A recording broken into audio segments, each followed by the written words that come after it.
Yung buntag mga busing, kuman mag change oil ta kuman ng Isuzu Travis.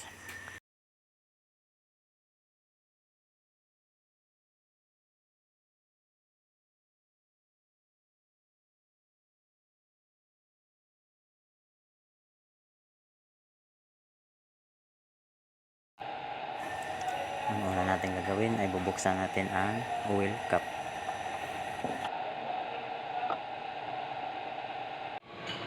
Siyempre pumunta na tayo sa ilalim para hanapin natin yung drain plug at saka oil filter.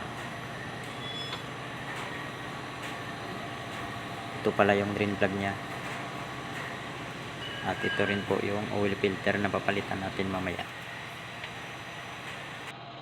Siyempre tanggalin na natin yung drain plug.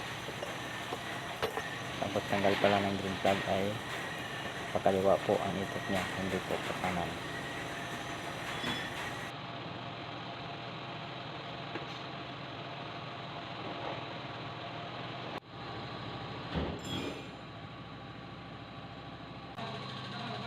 Tanggalin na natin ang oil filter.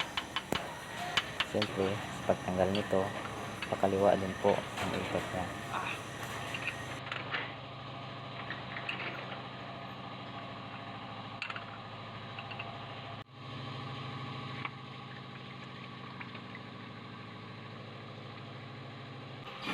At siyempre dahil parehas lang sample at saka bago, lalagyan muna natin ng langis ang o-ring bago natin ikabit.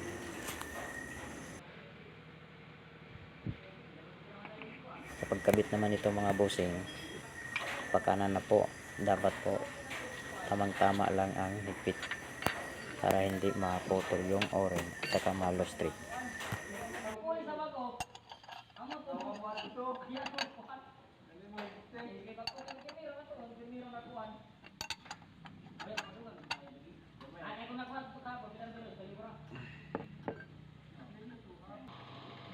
Ikabit na natin ang drain plug.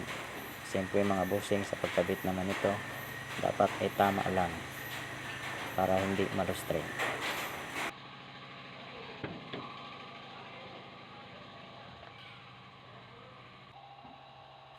Dahil tapos na natin na kabit yung drain plug at saka yung oil filter, lalagyan na natin ng langis.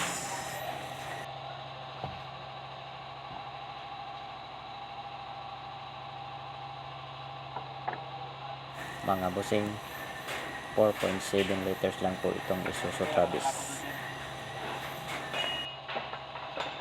Di mo naman palit sir, sa butuan. Butuan. Kini may sa butuan dito ni sa tagom. Sakto ang desisyon mo kadto brand nyo. Oo. Nga magud ko kabayo sa sikan. Ano ba dun? Garment jacket. At pagkatapos natin malagyan ng oil, ikakabit na natin yung oil cap at saka paanda rin.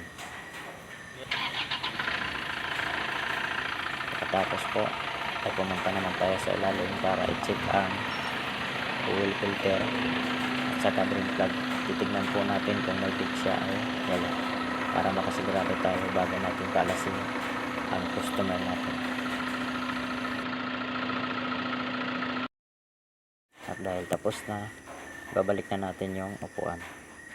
Salamat po mga bossing sa panonood, at salamat din po sa ating customer na nagtiwala dito sa shop natin.